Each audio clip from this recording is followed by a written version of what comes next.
Oke, sudah ice breaking tadi gimana rasanya, udah segar? Segar. Kalau gitu kita lanjut next ke materi selanjutnya, yaitu keyakinan kelas. Satu di antara cara efektif untuk mencapai budaya positif di sekolah adalah dengan menerapkan keyakinan kelas. Sekarang saya mengajukan pemantik. Apa sih bedanya keyakinan kelas dengan peraturan kelas? Ada yang tahu tidak apa beda keyakinan kelas dengan peraturan kelas? Mungkin Ibu Wit bisa dibantu? Menurut saya, keyakinan kelas itu adalah apa yang kita sepakati bersama. Misalnya dari wali kelas itu disepakati dengan anak didiknya di kelas tersebut. Nah, kalau peraturan itu apa yang satu arah. Jadi apa yang telah kita tentukan itu harus dilaksanakan gitu. Jadi tidak ada kesepakatan. Oke, mungkin ada yang mau melanjutkan atau membantu? Oke, silakan.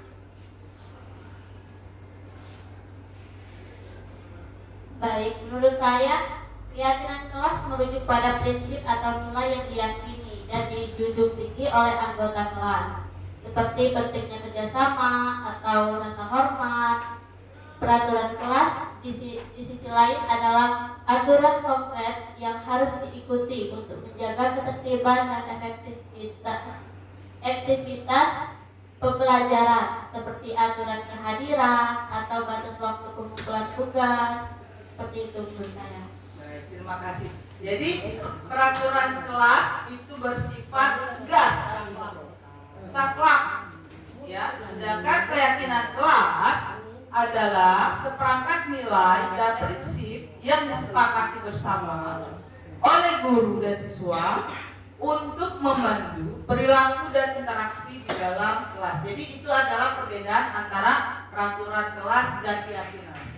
Menurut Bapak Ibu guru sekalian, mana yang lebih baik? Peraturan kelas atau keyakinan kelas? Keyakinan kelas.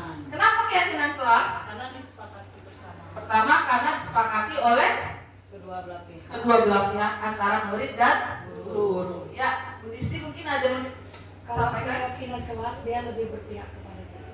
Kalau peraturan kelas mungkin kurang berpihak kepada guru. Oke, kalau menurut Ibu Disti, kalau keyakinan kelas dia berpihak kepada murid, sedangkan peraturan kelas tadi apa Bu Disti? Kalau peraturan kelas boleh diulang lagi pakai mic biar terdengar. Kalau peraturan kelas saya rasa lebih ke aturan yang diberikan guru kepada siswa. Sementara keyakinan kelas disepakati bersama antara guru dan siswa. Oke, terima kasih Bu Disti. Jadi sudah jelas ya Bapak Ibu guru sekalian apa bedanya antara peraturan kelas dan keyakinan kelas. Next. Nah, ini dia keyakinan sekolah ataupun kelas. Keyakinan kelas bersifat lebih abstrak daripada peraturan yang lebih terinci dan konkret. Keyakinan kelas berupa pernyataan universal.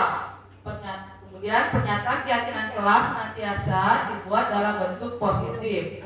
Keyakinan kelas hendaknya tidak terlalu banyak sehingga mudah diingat dan dipahami oleh semua warga kelas. Kemudian keyakinan kelas sebaiknya sesuatu yang dapat diterapkan di lingkungan tersebut. Semua warga kelas hendaknya ikut berkontribusi dalam pembuatan keyakinan kelas lewat kegiatan curah pendapat, kemudian bersedia meninjau kembali keyakinan kelas dari waktu ke waktu.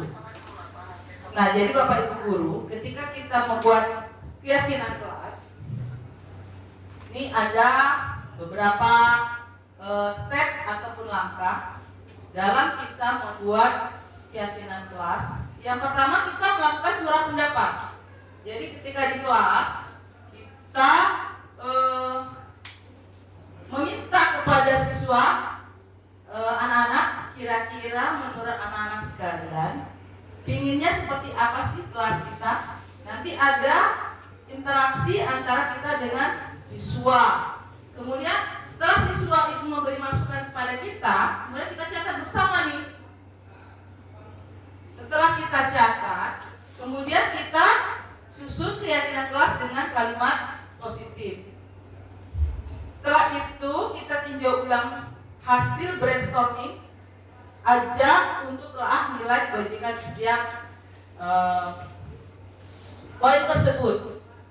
Kemudian tinjau ulang keyakinan kelas dan review akhir dan menyepakati komitmen, kemudian menempel hasil untuk mengingatkan. Nah, sekarang saya meminta kepada Bapak dan Ibu guru untuk mencoba membuat keyakinan kelas dan peraturan kelas.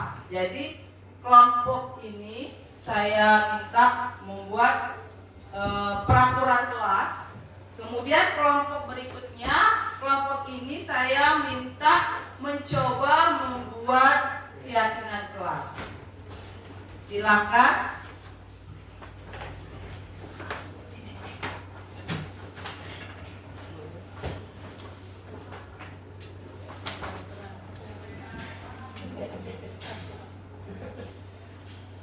Silakan berdiskusi.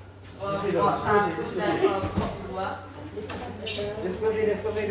Sebelah kanan peraturan kelas, sebelah kiri saya tentang keyakinan kelas.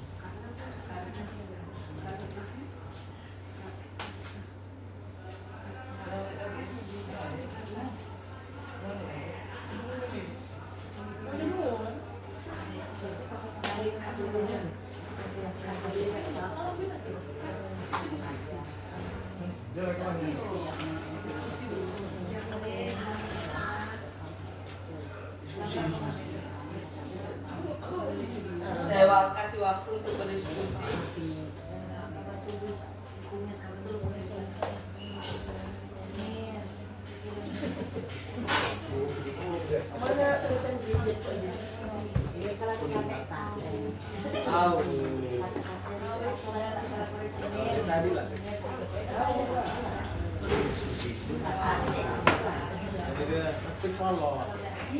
Bagaimana?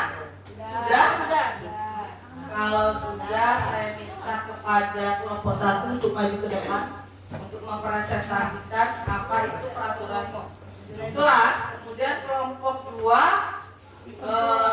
boleh menanggapi atau menambahkan kalau kelompok 1 kurang. Diwakilkan Ibu Widya. Oke, silakan Ibu Wid maju. Semangat Dewi. Baik, di sini kami tadi diminta untuk membuat peraturan kelas. Jadi peraturan pertama tidak boleh terlambat masuk kelas. Nah, peraturan kedua tidak boleh berkata kasar. Peraturan ketiga tidak boleh ribut selama proses pembelajaran. Peraturan keempat tidak boleh merusak fasilitas di sekolah. Peraturan kelima jangan menggunakan HP selama proses pembelajaran. Peraturan keenam dilarang merokok di kawasan sekolah.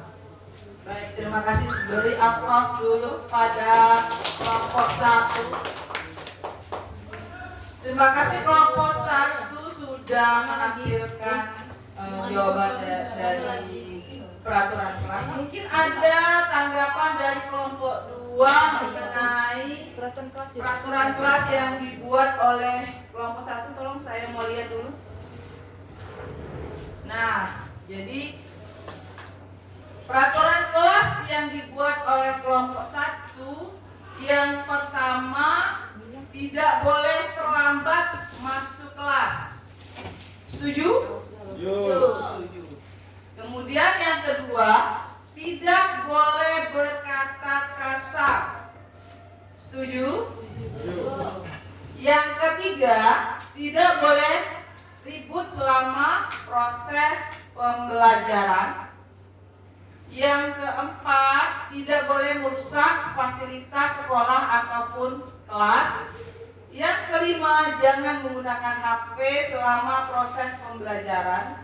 Dan keenam, dilarang merokok. Dari keenam peraturan kelas yang dibuat oleh kelompok 1, bagaimana menurut kelompok 2? Ada yang mau ditambahkan ataupun direvisi? Atau cukup? Cukup ya? dikatakan peraturan kelas? Karena kalimatnya berisi larangan. Tidak tegas. Karena Tidak, jangan. kalimatnya tegas dan berisi larangan. Ada kalimat di sini tidak, jangan, dilarang. Ya. Tidak ada kalimat positif. Oke, selanjutnya kita coba membahas dari kelompok 2 mengenai keyakinan kelas. Silakan kelompok 2 untuk maju. Kelompok 2, siapa yang mau maju silakan. Pak Aren. Pak Aren.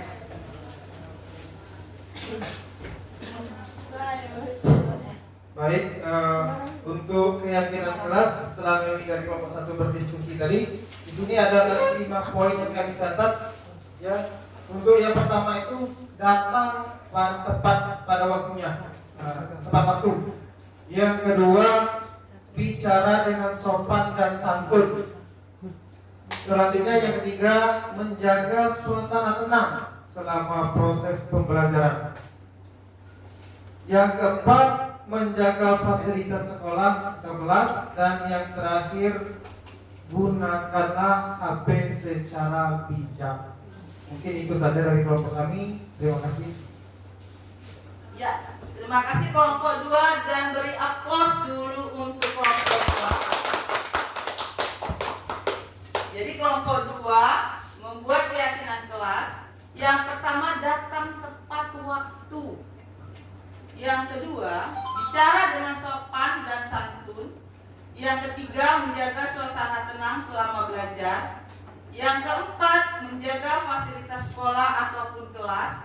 Dan yang kelima, menggunakan HP secara bijaksana.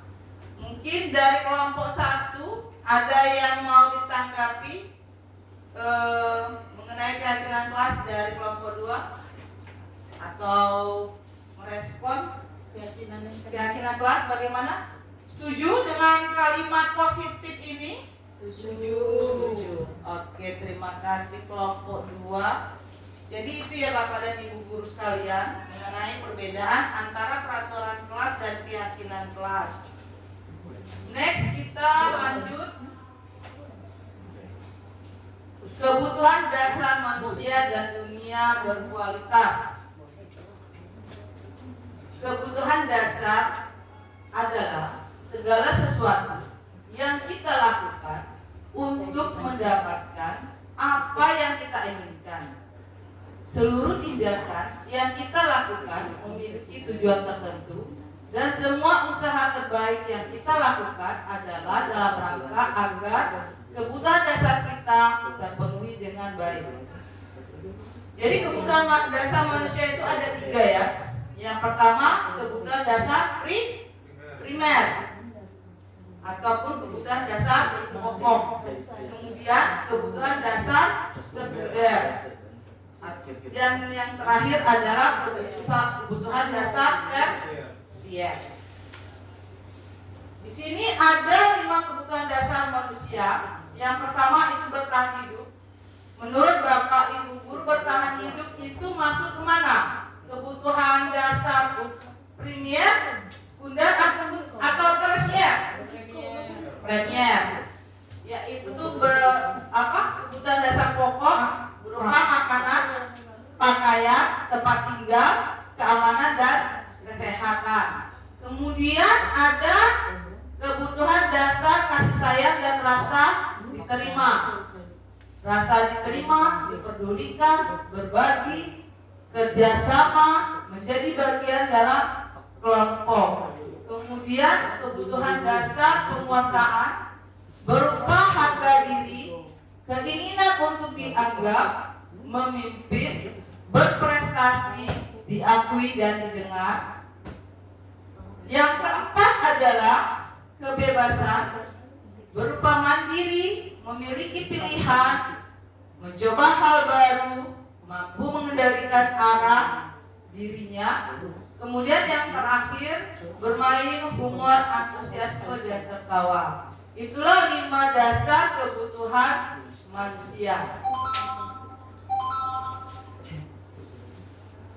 Kemudian Bapak Ibu guru,